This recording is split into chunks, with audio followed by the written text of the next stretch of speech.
Hi there, Gene Hamilton from Better Ride with another 2-minute tip to get you riding at your best. Today's tip is a braking tip.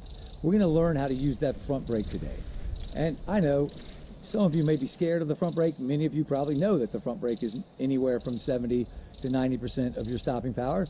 But if you don't be afraid of that front brake. I'm going to teach you how to brake with the front brake safely. Now, whenever I'm braking to cut speed, I am using both my brakes, my front and my rear. It's just the front happens to be doing most of the work. So the first thing I want you to do is simply test how well that front brake works compared to the rear. And there's a simple way to do this. Standing beside your bike, grab that rear brake as hard as you can, and then with just your pinky, see if you can push that bike forward. And I bet you can. You can put your pinky on the seat or on the seat tube and slide that bike forward, no problem.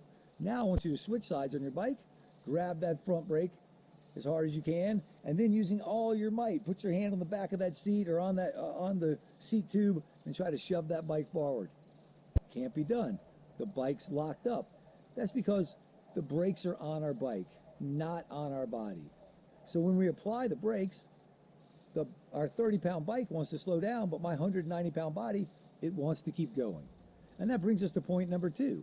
The reason you may be scared is you may have heard that the front brake makes you flip over. And done incorrectly, the front brake could make you flip over.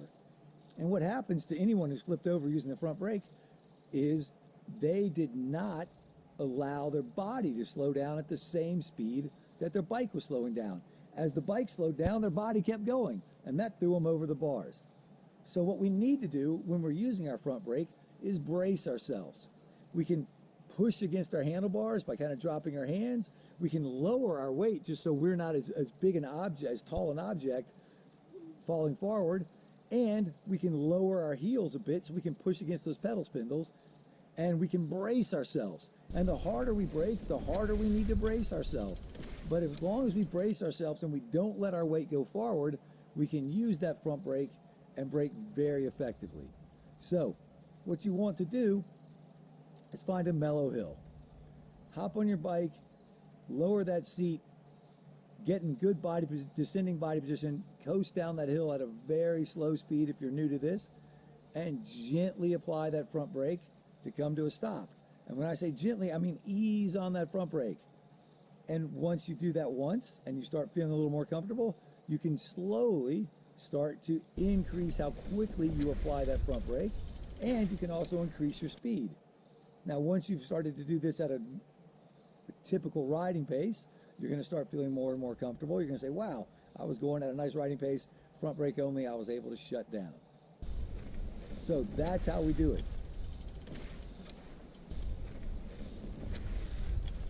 Now, once you're able to do this at a riding pace, you can start working on the trail. But remember, on trail, usually you're going to be using both your brakes. Now, don't forget, check out my blog article. In my 2-minute tips, I don't have enough room for some of the details. If you go to my blog, I'll explain everything in further depth and give you a better understanding of this skill. But remember, understanding the skill is relatively worthless. You need to be able to do the skill, and do the skill under pressure on a challenging trail. So practice, but don't practice on that challenging trail. Get the muscle memory down by doing it in a parking lot, on a paved road, and then move to a dirt road, and then move to a trail. But slowly but surely work your way up to using that front brake as powerfully as it needs to be, which means you need to squeeze that lever quite a bit harder than the rear if your goal is to stop quickly.